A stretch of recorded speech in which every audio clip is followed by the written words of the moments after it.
कल्पना एक मध्यम परिवार की लड़की थी जिसने अपनी स्नातक की पढ़ाई पूरी कर ली थी। अब वो अपने घर में ही छोटे बच्चों को ट्यूशन पढ़ाती थी।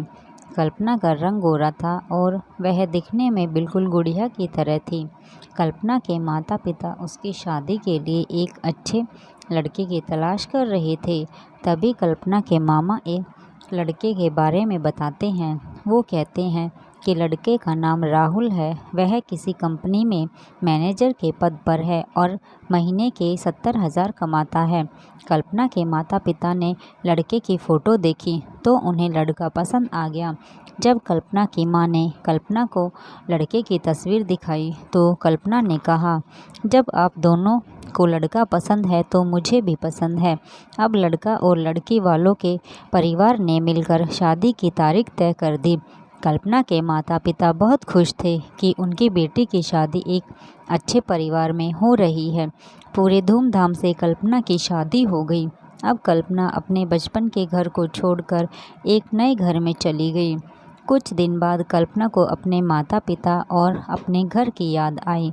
कल्पना की शादी अब कई महीने बीत गए थे। अब उसके पति राहुल पहले जैसा व्यवहार कल्पना के साथ नहीं करते थे। कल्पना से वो चिड़ा सा रहता था। राहुल अब ना तो पहले जैसा कल्पना को प्यार करता और ना ही उसकी बातों को मानता। कल्पना को समझ नहीं आ रहा था कि वो क्या करे। वो बस रोकर अपने दर्द को कम करने की कोशिश करती। एक दिन कल्पना को पता चला कि राहुल सिगरेट पीने के बहाने छत पे जाता है और किसी लड़की से बातें करता है। जब कल्पना ने राहुल से पूछा कि आप रोज़ाना छत पे जाकर किससे बातें करते हैं, तो राहुल ने जवाब दिया कि वो मेरी ऑफिस का फ्रेंड है, बस उसी से बातें करता हूँ और तुम अपने काम से मतलब रखो, ज़्यादा सीआईडी बनने की ज़रूरत नहीं है। होली का दिन था। राहुल के कुछ दोस्त उसके घर आए थे। सभी ने घर पर पार्टी की। उस दिन राहुल का एक दोस्त थोड़ी ज़्यादा ड्रिंक कर लिया था और उसने नशे में कल्पना के सामने जाकर कहा, भाभी आप इतनी प्यारी और मासूम हो, फिर भी राहुल भाई दिन भर उस घमंडी नेहा से बातें करते रहते हैं।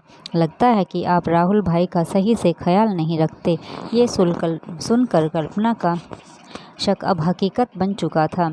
अगली सुबह जब कल्पना ने राहुल से पूछा कि ये नेहा कौन है और आपकी क्या लगती है, राहुल, मैं तुम्हें क्यों बताऊं कल्पना, मैं बेबी हूँ आपकी। राहुल देखो, तुमसे पहले वो मेरी लाइफ में आई कल्पना, तो फिर मुझसे शादी क्यों की? राहुल, बस तुम एक अच्छी लगी इसीलिए शादी कर लिया। कल्पना कहती है कि अब तुम देखना कि मैं उस कमीनी लड़की को कैसे सबक सिखाती हूँ। नेहा को जब कल्पना ने कमीनी कहा तो राहुल ने कल्पना को बहुत मारा और उसे कमरे में बंद कर दिया। कल्पना की सास को सब पता था, फिर भी वह अपने बेटे के सामने एक भी शब्द नहीं बोलती थी। शाम को जब राहुल आया तब उसने रूम का दरवाज़ा खोला। उस दिन कल्पना की तबीयत खराब हो गई, फिर भी उसने उसी हालत में खाना बनाया। कल्पना ये सारी बातें अपनी माँ को बताना चाहती थी, लेकिन चाह कर भी वह नहीं बता पा रही थी, क्योंकि वह जानती थी कि अगर उसके माता पिता को ये सब पता चलेगा तो वह परेशान हो जाएंगे। राहुल अब कल्पना के साथ नौकरानी जैसा व्यवहार करने लगा। छोटी छोटी बातों पे उसे मारता। कल्पना अब धीरे धीरे डिप्रेशन का शिकार होने लगी। उसके दिमाग में गलत गलत ख्याल आने लगे। अब ना वो समय पर खाना खाती और ना ही किसी से बात करती। आखिरकार एक दिन कल्पना ने रूम में फांसी लगाकर आत्महत्या कर ली। कल्पना ने आत्महत्या का कारण किसी को नहीं बताया, लेकिन उसकी सास को पता था कि कल्पना ने आत्महत्या क्यों की। दूसरी तरह कल्पना के माता पिता का रो रो कर बुरा हाल हो गया। कल्पना की मां ने पुलिस को आत्महत्या का कारण उसके ससुराल वालों को बताया। पुलिस राहुल और उसके माता पिता को ले गई, लेकिन पैसों के दम पर कुछ ही दिनों में राहुल और उसके माता पिता जेल से छूट गए। दोस्तों, जीवन में अक्सर अच्छा दिखने वाला इंसान अच्छा नहीं होता। उसके अंदर कहीं न कहीं बुराई छुपी होती है और वही बुराई किसी की ज़िंदगी को बर्बाद कर देती है। कुछ ऐसा ही कल्पना के साथ हुआ। तो आज की कहानी में बस इतना ही। अगर आज की कहानी आपको पसंद आई हो तो वीडियो को लाइक करें, शेयर करें और चैनल को सब्सक्राइब कर लें। तो मिलते हैं हमारी नेक्स्ट कहानी में।